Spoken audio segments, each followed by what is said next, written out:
Good day mga ka-easy, ayan, gagawin na nga natin yung 8x2x1 natin na trapan. Tara, simulan natin guys.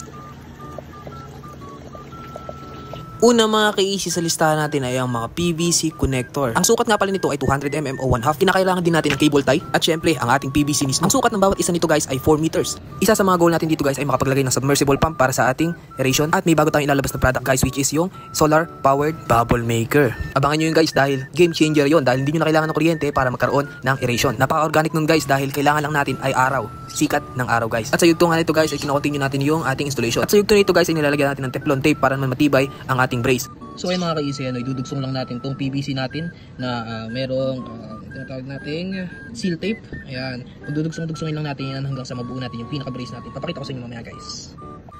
Ayan, so mga ka-easy, ito yung idea natin sa ating ginagawang project. Ayan, ganyan siya yung, or ganyan yung magiging itsura niya guys. So tatalian natin to ng strap para makita natin kung ano yung magiging itsura niya guys. Wait lang. So ayun mga boss, ganito yung magiging idea natin kapag na-finish na natin lahat. So kabilang side pa lang po ito. Tatapusin pa natin ang kabilang side para naman mas maging matibay. So tara, tapusin natin yung kabila guys. Napakaganda na. Napakapikis na natin gagawa dito sa side nito. Saan sa kabila ganun din guys. Tara.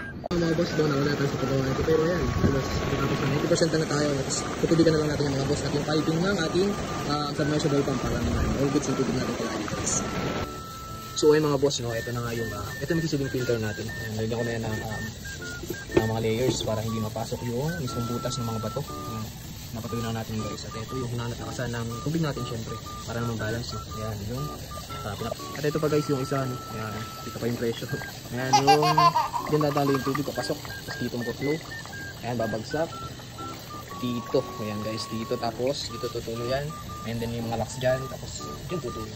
Makikita nyo yan guys kapag finish na yung ating project. Yun muna guys. At matapos ang 1 week mga ka-easy, yan yung itsura ng ating setup, no? Ayan. So nagigreen na yung water, ayan mga breeders natin, mga albino project natin yun guys. At nandito yung mga paanak natin na medyo maliliit pa, ayan. Nakita sa mga guys. Ayan, pinanggalawan nila, so matic, mabilis silang lalaki guys, ayan. So all good naman yung setup natin dito, no? Ayan, meron nagpo-flow yung water natin at the same time is nakiklear yung tubig kahit medyo green, no? Ayan. At ayan guys, after natin matapos ang ating setup ay napakaganda nitong tingnan guys talaga. Yung flow ng tubig, yung paglangoy ng ating mga isda, lahat worth it guys. Yung gastos at pagod ay talaga namang sulit. Isa sa mga reason kung bakit ko ito ginawa guys, bukod sa pagpapalaki ng mas mabilis sa ating mga fry, ay para ma-relax ako. Lalo na kung pagod, no? Lalo kung stress, kung meron kong iniisip, pupunta ka lang dito, lalabas at titingnan mo to. Napakaganda guys. So yung mga ka-easy, paki-like, paki-follow at paki-share na din yung mga videos natin. And stay tuned kayo guys sa mga next projects pa natin. Abangan nyo rin guys yung lalabas natin na solar powered aeration. Yun lang. Fish out. Bye!